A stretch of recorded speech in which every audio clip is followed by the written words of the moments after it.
Hi all, welcome back to the channel. In this video, let's continue exploring Sevilla. We'll be visiting Torre del Oro, Hospital de la Caridad, La Maestranza, and the beautiful Plaza de Espana. Wouldn't you like to come along? Torre del Oro, or Tower of Gold, is an ancient watchtower located on the bank of the Guadalquivir River, a short walk from the city center. The 12-sided tower is made up of 3 sections. The bottom section was built in the 13th century by the Almohad governor, the middle section in the 14th century by the Christian king Pedro I, and the top section added in 1760. There are a few stories about how the tower got its name. Some say it used to store gold. Others say it simply refers to the prosperous period of the time. The one I like the most says the name comes from the golden shimmer it projected onto the river due to its building materials, a mixture of mortar, lime, and pressed hay. You can go up the tower, where the view is pretty nice.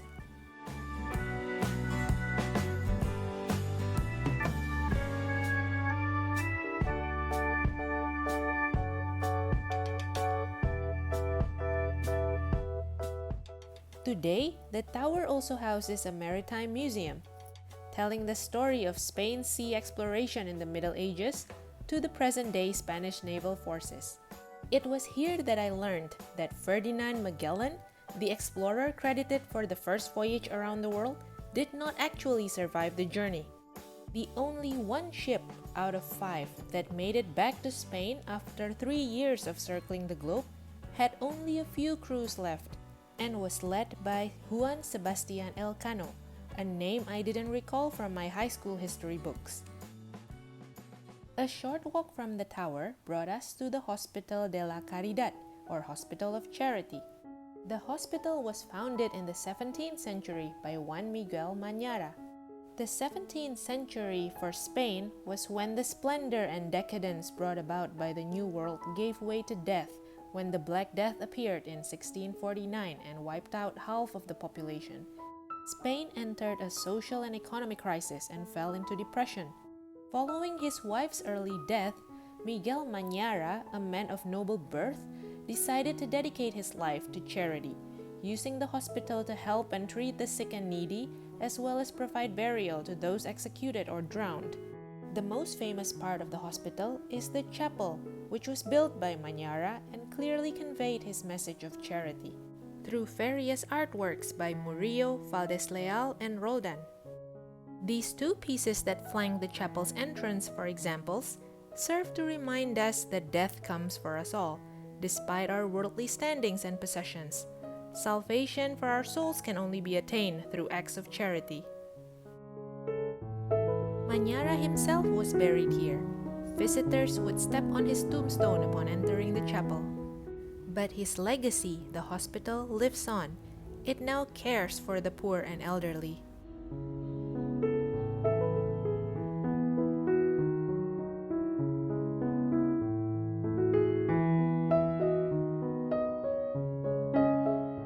The full name of our next stop is La Plaza de Toros de la Real Maestranza de Caballería de Sevilla, but locals call it Plaza de Toros or La Maestranza for short. While controversial, bullfighting is undoubtedly an important part of Spain's history and culture, and this place is one of the oldest and most important bullfighting arena in Spain. We visited the Bullfighting Museum, a series of indoor galleries displaying prints, paintings, and objects showing the history and evolution of bullfighting in Spain.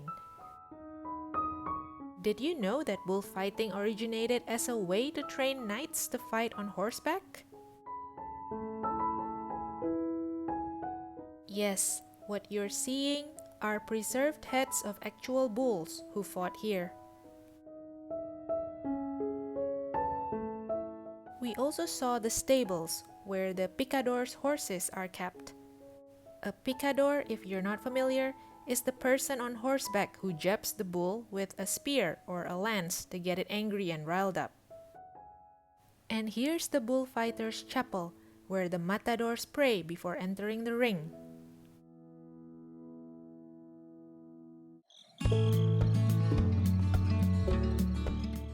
And then we went out to the ring.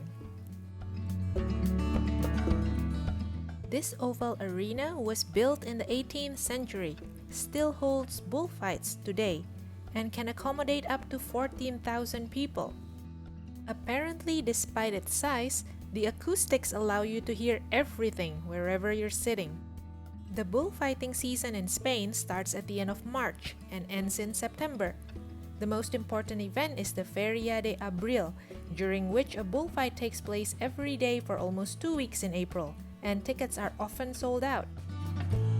Personally, I don't think I would ever attend a bullfight because just listening to the description of it made me weak and nauseated.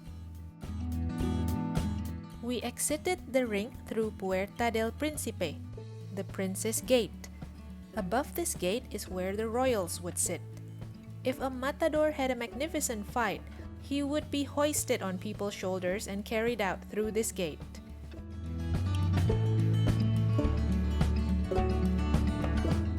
Before our next and last stop, a quick ice cream break because it was such a hot day.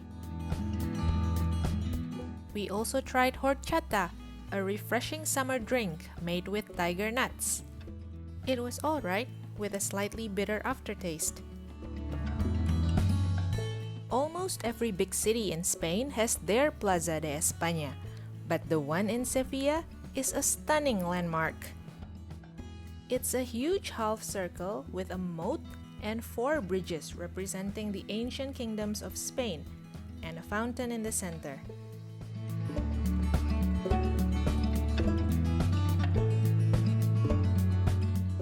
It was built in 1928 for the World's Fair in 1929.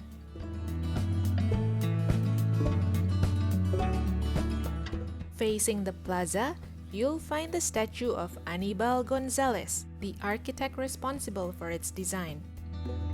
The plaza has tiled alcoves along its wall, each representing a different province of Spain, flanked by a pair of bookshelves for visitors to exchange books about the province, or just books they love for others to read.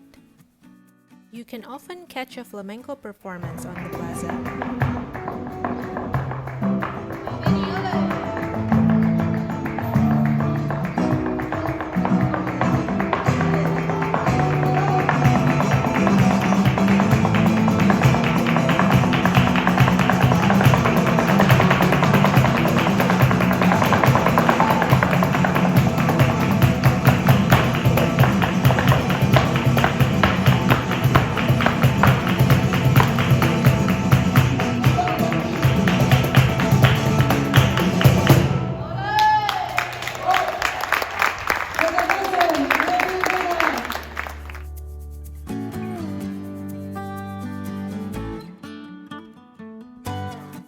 We spent the rest of the afternoon here, relaxing and admiring the picturesque scene. But the weather looked like it was going to rain, so we took a quick stroll at the adjacent Maria Luisa Park and called it a day. Thank you very much for watching all. If you enjoy it, do like and subscribe to our channel. Stay tuned for our next video, where we'll share how much we spent for a month in Sevilla. Stay safe and take care!